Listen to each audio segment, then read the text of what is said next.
Hi friends, అందరు బాగున్నారా? ఈరోజు నేను వెజిటబుల్ పులావ్ చేస్తున్నాను. ఎలా చేస్తారో మీకు చూపిస్తాను. చేసుకున్నాను, ఫ్రై చేసుకున్నాను. తర్వాత ఇదేంటి దాల్చిన చెక్క, లవంగాలు, గరం మసాలాలు అన్నీ వేసుకున్నాను. ఆ తర్వాత ఇప్పుడు బంగాళదుంప, క్యారెట్ వేసుకున్నాను. ఇంకా మీ దగ్గర వెజిటబుల్స్ ఉంటే అవి కూడా వేసుకోవచ్చు. నా దగ్గర ఉన్న వాటితో చేస్తున్నాను. ఇదిగోండి బాస్మతి రైస్ నేను 2 కప్స్ తీసుకున్నాను, నానబెట్టుకున్నాను.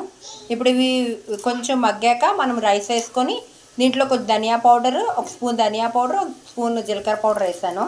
ఇంకా దీంట్లో కారము, పసుపు ఏమైనండి, అంతా ఈ గరం మసాలా నుంచే వస్తుంది. అలాగే కొంచెం అల్లం వెల్లుల్లి పేస్ట్ కూడా వేసుకున్నాను. ఇప్పుడు దీన్ని మగ్గిద్దాం. తర్వాత రైస్ వేసుకొని ఎలా వచ్చిందో వెజిటబుల్ పులావ్ మీకు చూపిస్తా. అయిపోయి ఇప్పుడు దీంట్లో రైస్ వేసుకుందాం. దీంట్లో రైస్ వేస్తాను. దీంట్లో వాటర్ వేసుకుందాం. నేను 2 కప్స్ తీసుకున్నాను, అందుకే 4 గ్లాసెస్ వేసుకుంటున్నాను. ఎలా వచ్చింది మీకు చూపిస్తాను. దీంట్లో కొంచెం సాల్ట్ వేసుకోండి. యమ్మీ వెజిటబుల్ పులావ్ రెడీ.